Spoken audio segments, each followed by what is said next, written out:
For being aware in the instant from this and other information, don't forget to subscribe to our channel.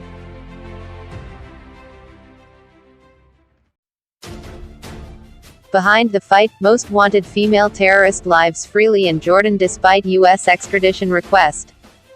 Alam Ahmad al-Tamimi is the most wanted woman in the world, yet she lives freely in Jordan despite U.S. extradition requests. Tamimi is the mastermind behind the Hamas terrorist attack that killed 15, including 8 children and 2 Americans, one of who was pregnant. Alam Ahmad al-Tamimi is the most wanted woman in the world, with a $5 million bounty for information that leads to her arrest or conviction. Tamimi is accused by U.S. officials of conspiring to use and using a weapon of mass destruction, and masterminding a brazen Hamas terrorist attack that killed 15, including 8 children and 2 Americans, one of whom was pregnant. Despite being on the run from American authorities, Tamimi has been hiding in plain sight for years under the eye of one of the United States' longest and closest allies in the Middle East, Jordan. This image provided by the FBI is the most wanted poster for Alam Ahmad al-Tamimi, a Jordanian woman charged in connection with a 2001 bombing of a Jerusalem pizza restaurant that killed 15 people and injured dozens of others.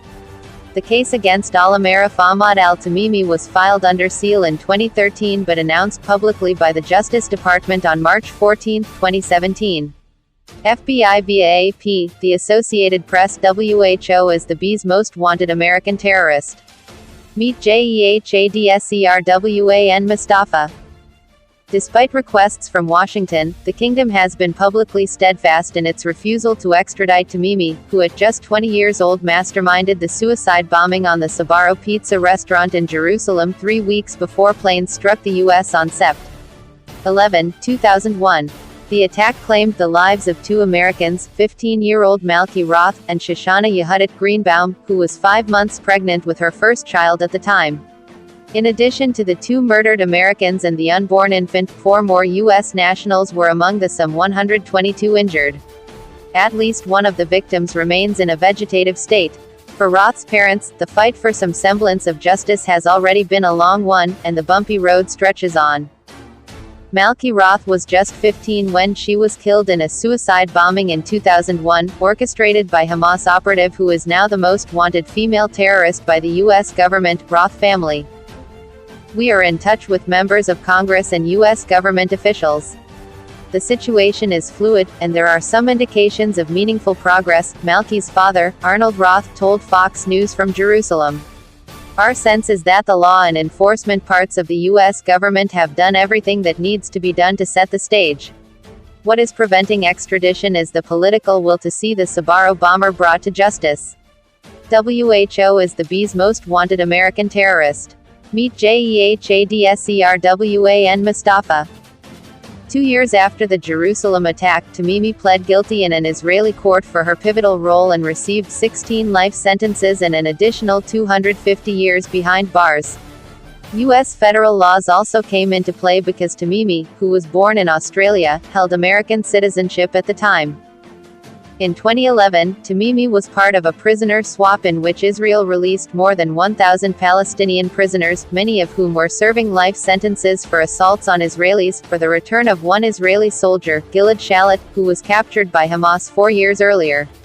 It was important to Israelis to show the importance put on that one soldier's life, and how much we were willing to sacrifice to bring him home, one Israeli intelligence official, who requested anonymity, told Fox News of the exchange. Most of the Hamas operatives and sympathizers released were sent to Gaza and the West Bank. Tamimi and her husband were among a handful relocated to neighboring Jordan, under varying terms of restriction. But seemingly no one anticipated the terrorists' rise to public fame. French publisher apologizes after history textbook suggests CIA orchestrated 9/11 terror attacks. Tamimi, who is now 39, refers to herself as a journalist and was purportedly given free rein to host her own program on a local TV station broadcast from the city of Ramallah, focused on occupation practices. Moreover, she was left unencumbered to bolster a heroic image, of which she has dedicated fan pages, which claim that she holds a Medal of Honor for her life imprisonment in Zion prisons.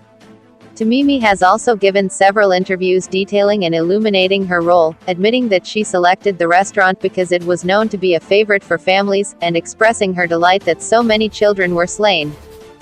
"I was really shocked at the American behavior," Tamimi told an Al Jazeera reporter from her home in the Jordanian capital of Amman in 2017, detailing how she was suddenly arrested by a branch of Interpol and spent one night in jail before successfully fighting extradition through the Jordanian courts.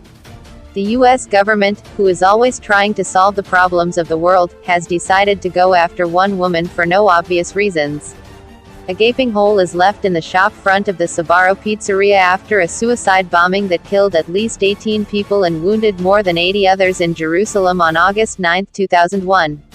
In the worst bombing in Jerusalem since the start of a Palestinian uprising last September, the suicide bomber blew himself up at the restaurant during the busy lunch hour. 6 of the dead are children. NB per gigabyte, RP2DRIDUUUAA. Several employees of Al Quds TV told Fox News that they are no longer operating. The diplomatic spotlight on the case, and the hefty bounty on her head, has prompted Tamimi to slide under the radar in recent months. She doesn't appear on TV.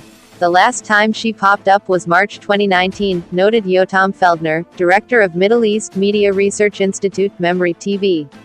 Last time her Facebook was active was in 2011. Jordanian alum Tamimi, just released from an Israeli prison, hugs her father upon her arrival at Queen Alia International Airport in Amman late October 18, 2011. Tamimi had been sentenced to 16 life terms for her involvement in a suicide bombing attack on the Sbarro Pizzeria in Jerusalem in August 2001. Reuters, Mohammed Hamd. Yet for the Roth family, the notion of their daughter's killer living a life of freedom and open glee renders more than just a jar to the stomach. It is audacious that she was allowed to host a program solidly identified with her and what she embodies, unhindered for nearly 5 years. "We are talking about a program that places terrorists on a pedestal," conjectured Arnold Roth. "She has always maintained a noisy social media presence.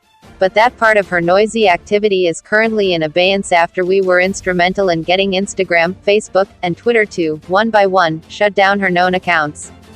James Carafano, Trump could build a NATO in the Middle East, here's how. The U.S. government first filed under seal a criminal complaint against Tamimi in 2013. The criminal complaint was publicly unsealed in March 2017. But almost 3 years later, and she still remains free. The Jordanian government has argued that Tamimi cannot be extradited on the grounds that there is no treaty with the U.S.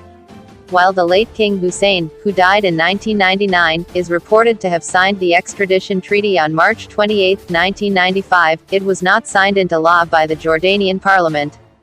Legally, Jordan's parliament has to ratify a treaty, much the same way that the U.S.